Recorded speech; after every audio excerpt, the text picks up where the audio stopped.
Begitu juga yang namanya sedekah, sedekah yang ringan, tidak mengeluarkan biaya dan tidak capek. Ada sedekah. Apa pusat? Senyum aja. Dapat pahala. Senyum. Asalkan senyum, jangan metiang listrik. Itu namanya sleter lebih. Sleter lebih. Yellow kurang. Itu pahala yang mengandung keberkahan, menyambung silaturahmi, ada mawaddah bainana wa bainakum, ada rasa cinta perhatian di antara kita. Senyum. Ini kadang-kadang ketemu orangnya senyum aja kagak, mukanya dilipet. Jangan. Kalau kita punya masalah yang kita hadapi dalam kesulitan, tetap wajah kita dalam keadaan ceria dan tersenyum kepada orang lain. Junjungan Nabi Muhammad SAW sebagai uswatun lana, sebagai contoh teladan yang baik. Ketika sebelum wafatnya Nabi SAW, Sayyidah Aisyah ditanya oleh Abu Bakar Siddiq dan sebagian daripada para sahabat, bagaimana keadaan Rasul ketika akhir hayatnya. Satu bulan sebelum wafatnya Nabi Muhammad SAW, di dapurku tidak ada yang namanya asap. Sebulan sebelum wafatnya Nabi, kata Sayyidah Aisyah, selama 1 bulan di dapurku tidak ada asap. Berarti tidak masak. Apa yang kau makan wahai Aisyah dengan Rasulullah? Yang aku makan 1 hari cuma 3 korma. Bayangin aja, kita kue cucur 4 aja masih lapar.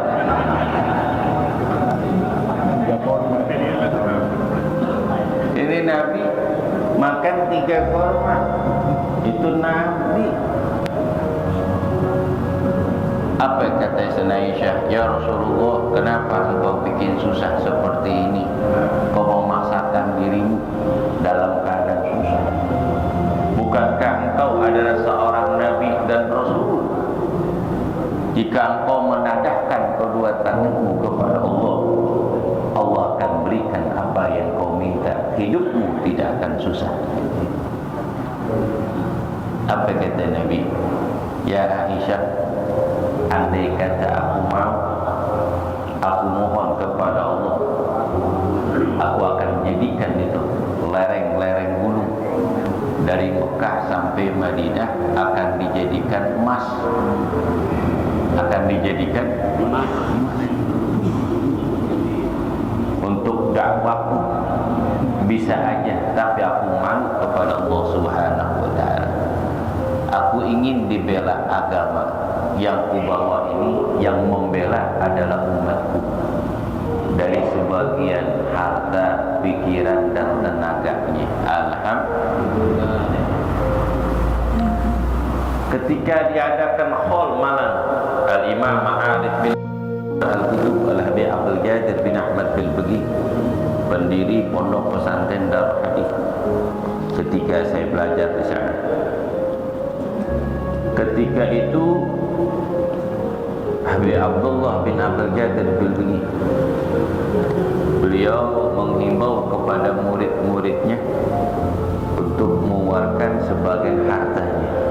Sedangkan murid-muridnya itu kebanyakan orang-orang lereng gunung, orang-orang kagak punya.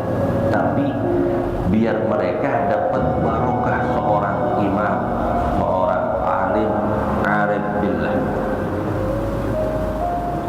Tiba-tiba ada orang datang kaya raya, bilang, ya Habib, aku punya harta yang banyak. Biaya khol di Malang berapa? Biar aku tanggung sendiri.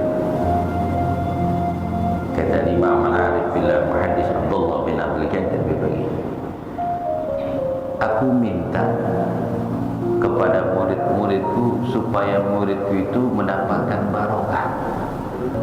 Kalau engkau yang tanggung semuanya, muridku tidak mendapatkan barokah dari gurunya. Biarkanlah muridku yang membawakan sayuran, yang bawa beras, yang bawa ayam, supaya mereka dapat keberkahan dari abahku. Tuh, luar biasa. Orang ini ditolak. Makanya tanah wakaf Masjid Jami' Al-Khairiyah sedikit sendat. Kenapa? Karena kepengen Allah orang-orang sekitar ini mendapat bagian wakaf walaupun cuma sejengkal, supaya pahala kita mengalir. Karena Allah pengen kita ini akan dibangunkan istana nanti dalam surga dari sebagian rezeki yang kita punya walaupun cuma sedikit. Yang lewat banyak banget, macam-macam mobil yang lewat, banyak kanan kiri orang-orang yang kaya, tapi hurmatun minal khair, Allah cegah daripada perbuatan baik yang Allah janjikan kepada orang-orang yang beriman, berupa limpahan pahala yang Allah janjikan kepada mereka dan keridhaan dari Allah Subhanahu wa taala. Itu enggak semua orang bisa. Apalagi yang namanya wakaf. Sekali kita melakukan kebaikan, itu wakaf selama-lamanya. Kalau dipakai itu wakaf, pahalanya terus mengalir walau ba'dal mauti, walaupun orang itu telah meninggal dunia. Wakaf.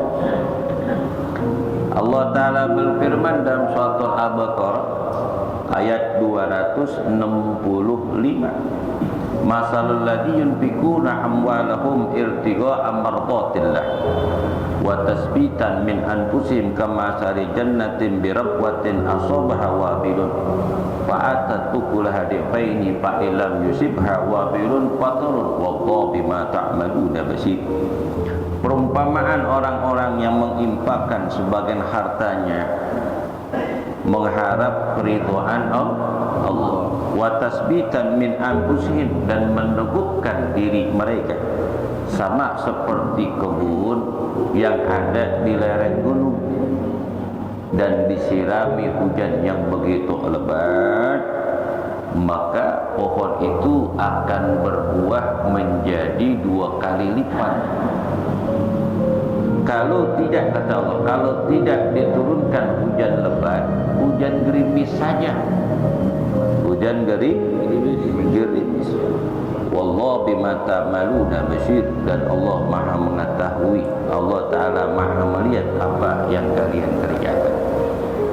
Jadi perumpamaan orang yang memberikan wakaf sama seperti kebun yang ada di lereng gunung. 1 kali tanam, hasilnya berlipat-lipat ganda dan terus menerus.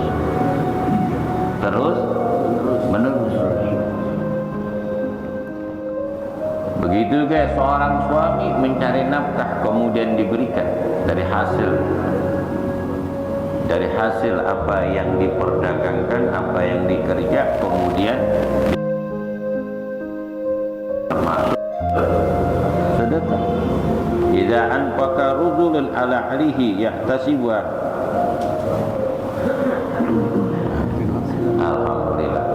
Emang kita lagi ngantuk ini. Kasih kopi. Ini namanya pengurusnya pengertian. Pengertian.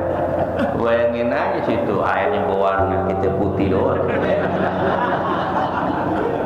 Bener. Kalau kasih kopi kan namanya adil nih, ya kan? Namanya adil. Paham pengurusnya. Ya. Itu yang namanya sedekah. Sekali kita berbuat baik, selesai. Tapi pahalanya berlipat ganda. Tapi kalau wakaf, Kalau wakaf. Wakaf itu terus menerus pahala yang Allah berikan berlipat-lipat ganda. Bukan saja ribuan pahala, bahkan jutaan, bahkan miliaran pahala yang Allah berikan bagi orang yang memberikan wakaf. Makanya sahabat Nabi yang kaya-kaya dari golongan Ansor, mereka mewakafkan sebagian hartanya di jalan Allah. Termasuk Abu Musa Ash'ari mewakafkan sebidang tanah Masjidil Quba. Kemudian sahabat Nabi yang bernama Sahal dan Suhail, anak yang kembar, ketika kedua orang tuanya meninggal dunia di dalam peperangan Badar, dia punya peninggalan sebidang tanah diwakafkan untuk dijadikan masjid di samping rumah Nabi, namanya Masjid Raudhah. Kemudian dibebasin lagi tuh tanah yang luas Birroha, kepunyaan Abu Tolha Al-Ansori, karena tidak mencukupi sebidang tanah yang diberikan oleh Sahal dan Suhail, karena saking banyaknya ribuan kaum muslimin yang melaksanakan ibadah sholat, sehingga Allah turunkan surah Al-Imran ayat 92. Apa? Lan tanaru birra hatta tunfiqu mimma tuhibbun wallahu ma ta'maluna basir. Wallahu wa ma taf'alu min syai'in fa innallaha bihi alim. Kalian tidak akan mendapatkan kebaikan yang begitu banyak sehingga kalian menapakkan dari harta yang kamu cintai. Apa yang kamu kerjakan dari kebaikan, sungguhnya Allah Ta'ala Maha mengetahui. Itu yang namanya wakaf. Banyak para sahabat mewakafkan terus pahalanya sampai sekarang, termasuk Bir Ali yang dibeli oleh Ali bin Abi Thalib radhiyallahu ta'ala, termasuk Masjid Al-Khairiyah, baik itu wakaf tanah ataupun wakaf bangunan. Masjid Al-Wiqayah, masjid mana lagi? Masjid Al-Ihsan, Masjid Al-Barkat. Banyak dah masjid-masjid yang di lingkungan kita, dari orang-orang kaya, orang Jakarta mewakafkan sebagian tanah. Ada juga orang-orang kaya hartanya lebih banyak tapi nggak ada tuh peninggalannya, habis semuanya, angus semuanya. Makanya kalau kita punya sisipin, nggak bisa wakafin sebidang tanah pusat, karena tanah Jagakarsa nggak seperti zaman dulu. Tanah begitu mahal, udah jutaan. Tapi ada pembangunan masjid dan musola, kita wakafkan tuh dalam pembangunannya, itu pahalanya besar. Pembangunan Masjid Mutmainah, At-Taqwa, Al-Barakah, termasuk Al-Iman tuh di Timbul, termasuk Al-Bahjah tuh cepat banget itu. Sebulan kita lelang, lunas 800 juta, malah duitnya lebih. Bakal bangun lagi tuh. Nanti insya Allah kita akan bangun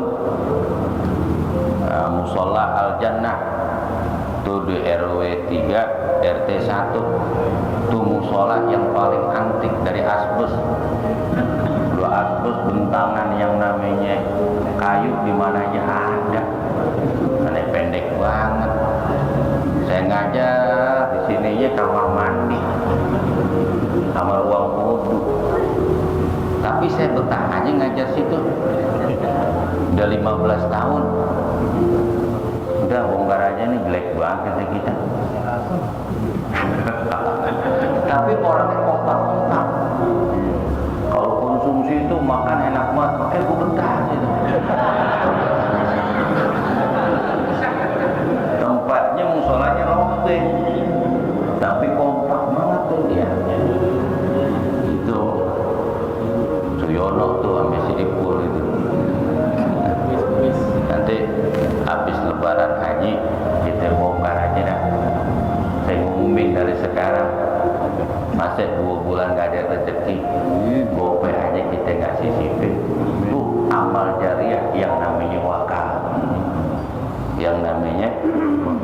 Sebab saya ini seneng banget kalau lihat masjid musola yang rombeng-rombeng, yang jelek-jelek, gue demen banget, hancurin aja.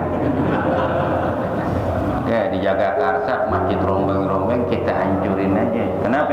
Karena kita ngaji, belajar agama, kalau kita nggak amalin rugi. Rugi. Saya sih cuma ngajak doang, kagak mau ngikut, gue tinggal. Duit itu punya, kita ikut bareng-bareng cari ridho Allah. Kagak mau, saya tinggal. Nggak ketemu misalnya sono. Masing-masing sana. Rugi di sana Allah berbahagia.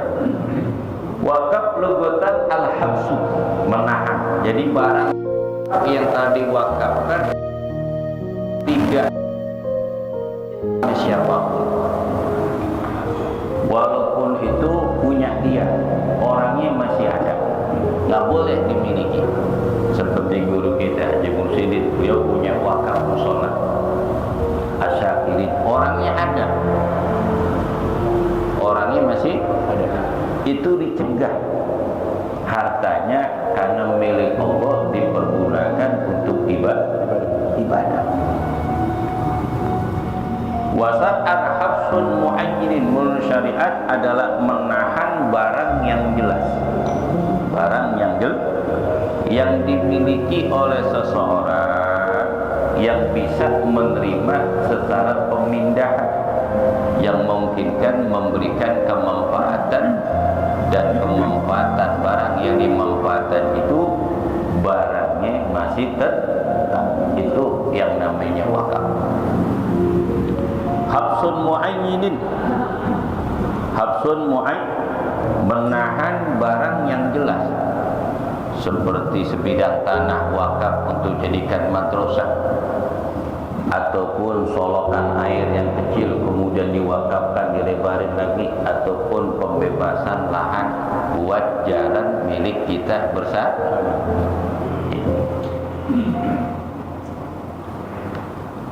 Udah milik bersama berarti nggak boleh diakui lagi, walaupun jiriknya masih ada nama engkongnya, tapi jalanan itu milik bersama, jangan digugat warga.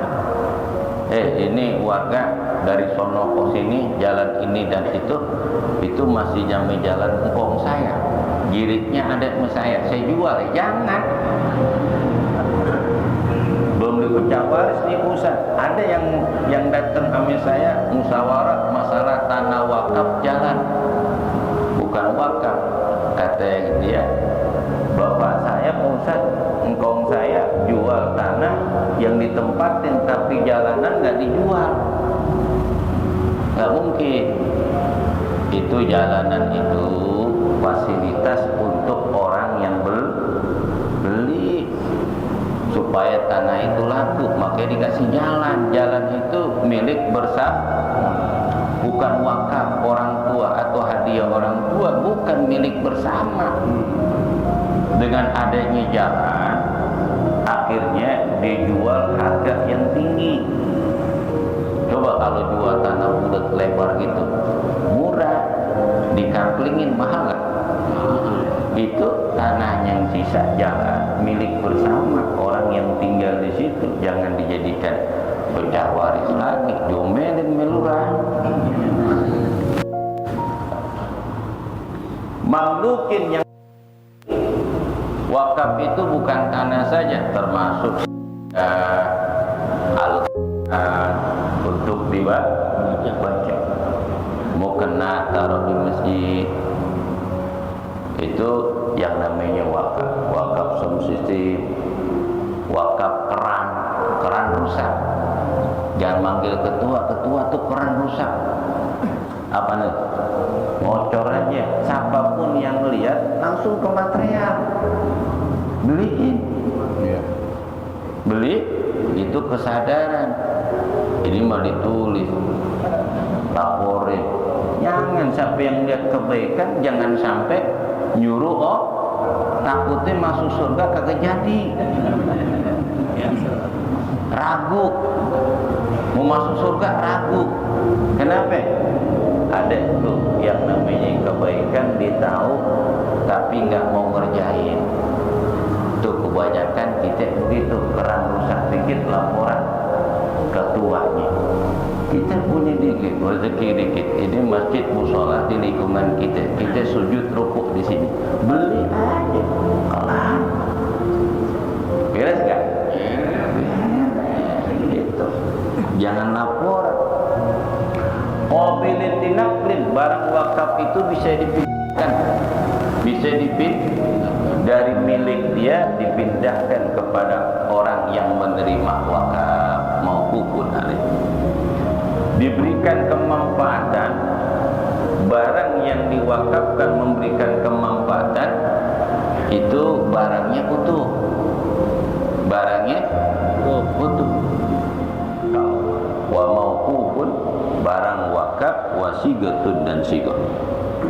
Surutul waqifi, syaratnya wakaf, syaratnya orang yang mewakafkan istani ada dua, ikhtiar. Pertama, tanpa ada paksaan, dengan sukarela. Tidak sah mewakafkan sesuatu dengan cara dipaksa. Dengan cara dipaksa. Falasi waqfu minal makruh bi ghairi haq. Tidak boleh memaksa seorang untuk mewakafkan tanpa ada alasan benar. Itu enggak sah. Lu wakafin ini tanah ya, ini kurang nih jalanan, aku bacok lu, enggak sah. Kagak sukarela. Kalau seorang punya utang, orang yang memberikan utang mengatakan, Pak RT dana, kenapa? Si bulan punya utang sama saya ratusan juta, dia kagak bayar. Tadi nanti duitnya masukin ke Masjid Al-Khairiyah, dijadikan wakaf bangunan ataupun tanah. Itu boleh dipaksa orang yang punya utang supaya bayar. Kenapa? Karena bukan hak dia, hak orang lain dipakai abadi. Itu boleh. Karena yang berutang itu bukan milik dia, milik orang lain, dipaksa untuk bayar uangnya untuk wakaf. Boleh. Termasuk orang tua kita, Insinyur Burhanuddin, hektaran itu yang namanya pesantren Al-Bahri. Itu luar biasa, amal jariah terus mengalir ribuan tahun sampai dunia meledak. Sampai dunia meledak ini wakaf, sampai dunia hancur. Itu milik orang, luar biasa. Wa ali tabarruk fil haya, orang wakafkan ini sah transaksi jual belinya, orangnya sehat jasmani dan rohani. Maka ketika wakaf di tahun rais ditulis, saya yang bernama Fulan bin Fulan mewakafkan sebidang tanah. Saya Fulan bin Fulan memberikan wakaf dengan sukarela tanpa ada paksaan siapapun sebidang tanah untuk jadikan musola atau masjid ataupun madrasah pesantren, karena Allah tanda tangan saksi dan sebangsanya. Kasih itu suratnya kepada orang wajib pengawas wakaf. Barang yang diwakafkan nggak boleh dimiliki, baik dia masih hidup ataupun sesudah mati dari keturunannya. Ini masjid wakaf punya engkong saya, berarti punya saya? Enggak. Walaupun itu bangunan dari orang tuanya, warga tidak boleh ngasih sedikit pun, masih nggak boleh ngakuin. Itu pahala kebaikan orang tua kita. Kita kewajiban cuma ngawasin, jaga dan berkorban sebagian harta kita dalam kegiatan. Apalagi berupa tanah yang bangun masyarakat, yang bangun masyarakat. Malu kalau masih diakui, karena kita sebagai anak cucu nggak yang dilakukan yang terbaik dari orang tua mereka. Cuma kewajiban kita ngajak makmurin, kemudian sebagian kecil harta kita mau kemampuan kita salurkan untuk untuk di dalam kegiatan wakaf yang diberikan oleh leluhur kita. Nggak boleh dia Allah milik Allah. Orangnya masih ada. Kalau orangnya masih ada kemudian diwasiatkan, itu belum jadi wakaf. Itu wasiat jalan nanti setelah orang ini meninggal dunia. Surutu mauquf alaih, syarat orang yang menerima wakaf. Syarat orang yang menerima wakaf ada dua. Ala yakuna maksiatan, tidak boleh barang wakaf yang dikasih kepada seorang kemudian dijadikan ladang maksiat, tidak boleh. Ini sebidang tanah dikasih, suruh bikin masjid, musola ataupun pesantren, dibangun gereja, nggak boleh. Tidak boleh dijadikan. Wa in kanu tamalluki, dan memungkinkan memiliki itu barang. Kalau udah dikasih wakaf, si Z memberikan wakaf kepada Muhammad menerima, ini wajib dia miliki dan diserahkan, diumumkan kepada warga. Panggil lurah, camat, RW, LMK, RT, tokoh masyarakat, umumkan bahwa ini barang wakaf milik kita bersama untuk dipergunakan secara umum di dalam berbuat kebaikan. In kana muayyan, kalau memang wakaf itu telah jelas pergunaannya. Surutu mauquf, syarat barang yang diwakafkan sama niatun. Qaunuhu muayyanan, barang yang diwakafkan itu jelas. Itu berupa Quran. Berupa Quran. Termasuk acara 7 hari, 40 hari, 100 hari kan ada wakaf Yasin. Wakaf Yasin. Dibilangin para jamaah yang hadir, saya ucapkan ribuan terima kasih. Ini ada wakaf Yasin dari keluarga kami. Ketika Bapak Ibu baca, doain orang tua kami yang telah wafat. Itu dikasihkan cuma-cuma. Jangan beli.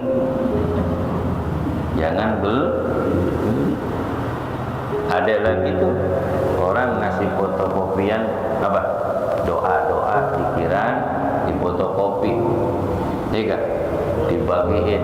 Ini satu berapa? 5.000. Menang dia, untung, rugi dia. Untung di dunia, tapi rugi di akhirat. Kasih aja. Di fotokopi berapa sih, dijual 10.000 selembar? Tidak boleh, jangan. Qauluha mamlukan, barang yang diwakafkan miliknya. Kalau milik orang lain nggak boleh. Tidak boleh. Wa qalu qabilan linaqdin, barang yang wakaf ini bisa dipindahkan dari tangan orang yang wakaf pindah ke tangan orang yang memberikan wakaf. Dipindah. Kalau umpama udah nggak layak di lingkungan ini karena gedung-gedung kemudian penduduk udah nggak ada, bisa dipindahkan. Tapi dengan cara musyawarah kebersamaan. Itu banyak tuh wakaf tuh, kayak seperti di Jalan Kapi 1 dekat toko apa tuh yang rame, dekat Bandar Sono, ada masjid dari Kuningan, dari Kuning, pinggir jalan cakep, dibeli wakaf kemudian dibangun 2 lantai, bagus banget. Sampai sekarang digembok. Cibedak, Kampung Badak, Rawa Badak, dekat Portut. Itu kan sayang kemanfaatan. Jadi bagaimana umpama musola masjid dipindahin ke daerah? Pertama, datang ke toko masyarakat dan asatid. Tempat ibadah gak? Kalau memang butuh, ini ada tanah wakaf, saya serahin, diawasin pembangunan dan pembelian lahan, diserahin. Kalau bangun-bangun aja akhirnya nggak digunain, mubazir, termasuk tanah tuh dekat situ Jalan ke Bembeng tuh nyebrang dikit, itu kan luas batu tanah 2000 meter, dijadikan masjid. Sampai sekarang kagak, saya ngeliat gerobak dulu di situ. Sayang-sayang, umpama ada masjid, mau dipogat tapi lahannya sedikit, gabungin aja di situ. Ini jadi wakaf ya, iya, ya udah ini ada barang wakaf, saya pindahin sini, bebasin lagi itu lahan. Ini sebagiannya untuk bangunan, cakep, ya. Ini kadang-kadang bertentangan, ada persyaratannya. Ini musola, supaya dijadikan musola, dibangun, dijadikan masjid, nama udah ada, umpama nama apa? An-Najwa ataupun Al-Ma'mur, diganti disamar-samarin namanya dia.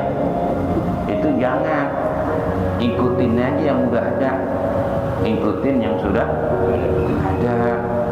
Itu namanya pindahin, tapi kan bikin tulisan. Harus secara musyawarah dengan kebersamaan. Kadang-kadang beda nama aja dirubah tuh nama musolanya dengan nama yang baru, orang nggak demen ya. Keadaan barang yang wakaf memberikan manfaatan tidak hilang barang wakaf. Kalau wakafin yang namanya lilin nggak sah, karena lilin dibakar makanan minuman diwakafin nggak sah, karena habis barang wakaf itu nggak bisa habis. Tuh. Waqaduha mubahan, keadaan barang wakaf mubah. Kalau wakafin itu seruling ataupun gitar haram, apalagi gendang, karena digunakan untuk alat lembut. Alat yang digunakan itu menyebabkan orang itu lalai akan Allah. Pasti digunakan untuk masih siap, itu nggak boleh. Suratul Wakaf, datang si Zaid kepada Mahmud. Zaid mengatakan, ya Mahmud, aku punya tanah 1500 meter, dijadikan madrasah. Kata Mahmud, kalau madrasah nggak ada masjidnya, kurang lengkap, saya tambahin lagi 1000 meter untuk masjid. Cakep Pak? Gila, bukan mainan. Orang begini masuk surga rendengannya itu masuk surga. Ngajak lagi orang tuh sampai-sampai ke kereta naungan di Masjid Jami' Al-Haramain.